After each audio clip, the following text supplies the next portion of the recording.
Hello everybody on YouTube. So I don't even know what's happening right now. Okay, I'm spiraling a little bit and I just want to talk to you about the perfumes in my collection that I found more challenging. Some of these I really love, and then others I'm like, I always go back and forth with, and I don't know, like, it's hard to even put it into words, okay? But let's just talk about them.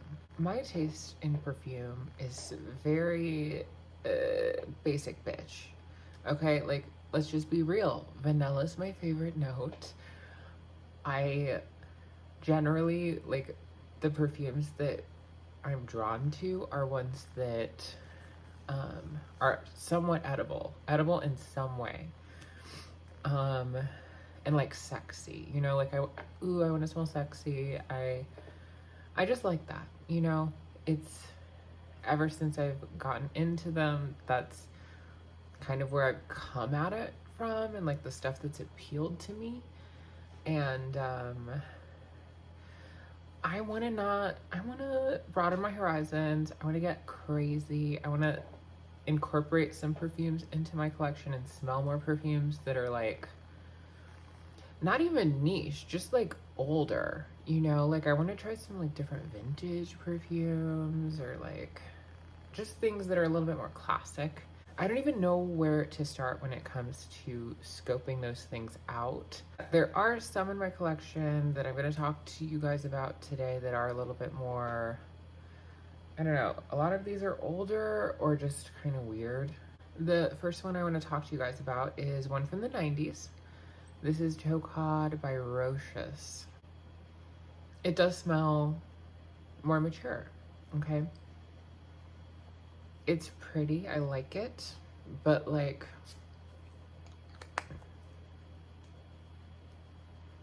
I don't love it. You know, it's kind of like a mature rose with like a lot of powderiness and like, and I think it's rose and vanilla and like amber and whatnot. It's nice. I like it. When it comes to like more older perfumes or vintage perfumes, not that like, I mean, this is from the 90s, and the 90s isn't vintage. Come on, we can't say that. Okay, the 90s just happened. Shut up. Like, it's still pleasant. Okay, this isn't sickening. There's nothing crazy going on here. And it's nice. I don't know. But it's not, I don't love it. Okay. The next one I want to talk to you guys about is one that I also go back and forth constantly with. It's Gucci Rush. I've rarely worn this out. I've had it for a while. This is one I've been, when I was like super into, right when I first started getting into perfume, the ones that kind of caught my eye the most were like the 90s clubbing perfumes, like Hypnotic Poison, Alien, Angel, this. And this is really cool. It's fucking badass. I will never get rid of it. For one thing, the bottle is amazing. It's a plastic, looks like a fucking cassette. What is this, you know? And the smell of it is very synthetic and plasticky, and there's like this weird peach in it, and then there's this like patchouli in it, and it's very screechy, and I don't think it really smells good, you know? But it's interesting. It's very interesting. Sometimes I do think it smells good though. It's weird, and then other times it annoys me and I want to get it off of me.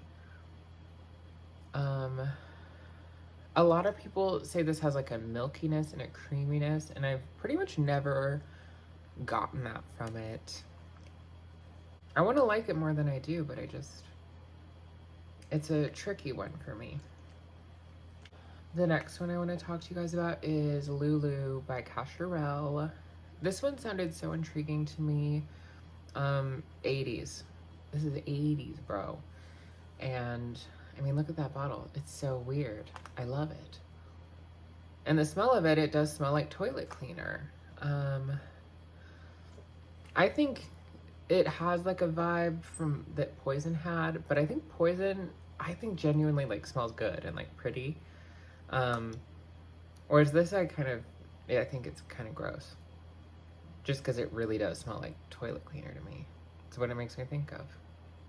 And I've talked about how like that's because like different cleaning products would dupe popular perfumes.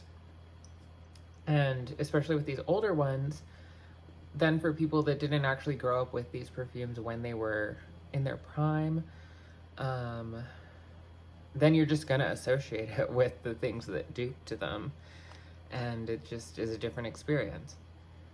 Apparently this has like vanilla, incense.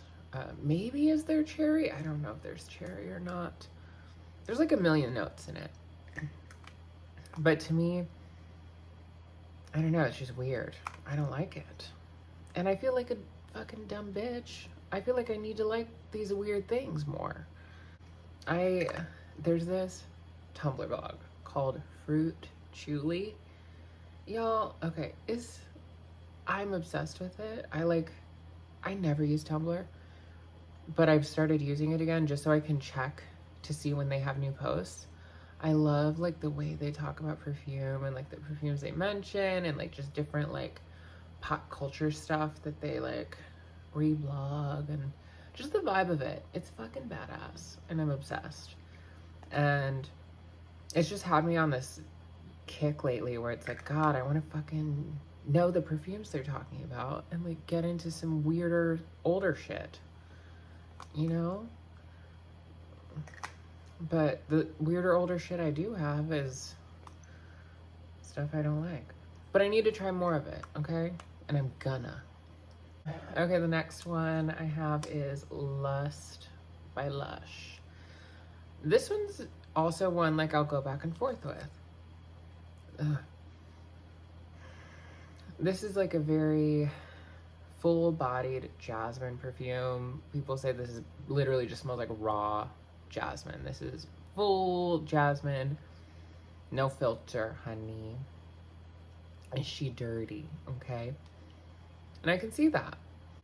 Another perfume that's really popular right now, Donna Born in Roma, to me it smells a lot like jasmine, but it's like very cleaned up.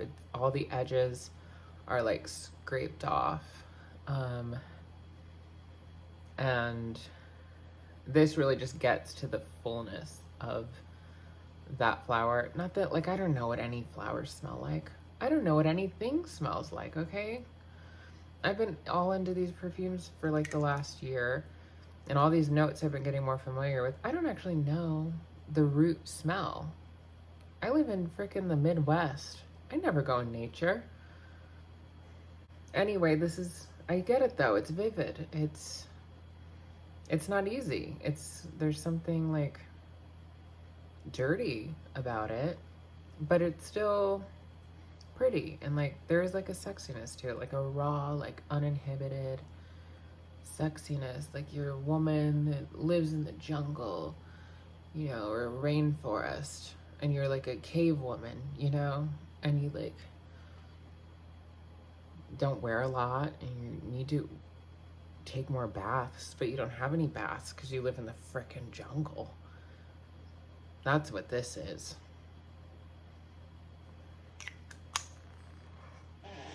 And then the last one I want to talk to you guys about with today is Eau De Protection from Etat Libre d'Orange. This is amazing. This is the one out of all of these that I genuinely do enjoy.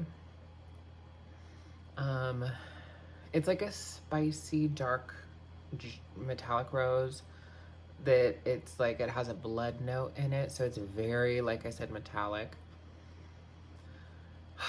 And it's so pretty and sexy and dark, and it smells like it could be vintage.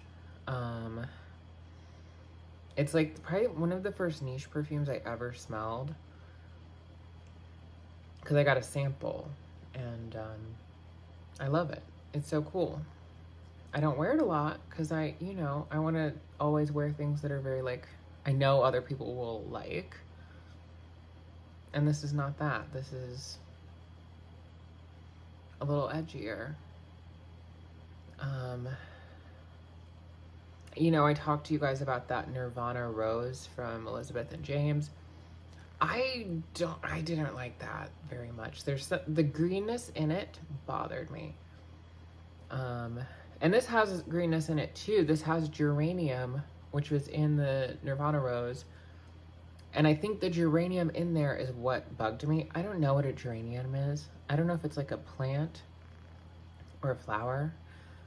And I don't even know what it smells like. But the smell that was in there seemed like it would be whatever geranium is. Because that's like the third most prominent note in that perfume. And this has it too, but this has other stuff too. It has like incense, blood, patchouli. That probably had patchouli. Let's be real. That probably had blood too. You know, they didn't say there was blood, but I bet there was blood. They're both good. But this is also more feminine. I think it is a little bit more sexy.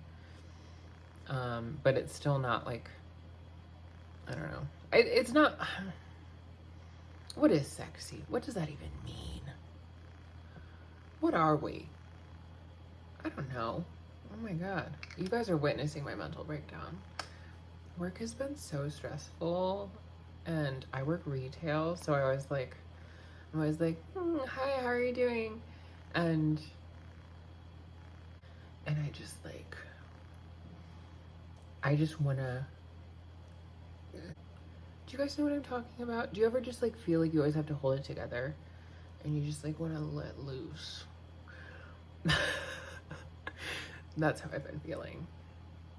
And actually that specific emotion, I think when I talked about like just now, the Lush Lust, that is what this is. This is like no inhibitions. I don't give a fuck. I want what I want. I am controlled by my animal impulses. That's what this is. This is cool. This is badass.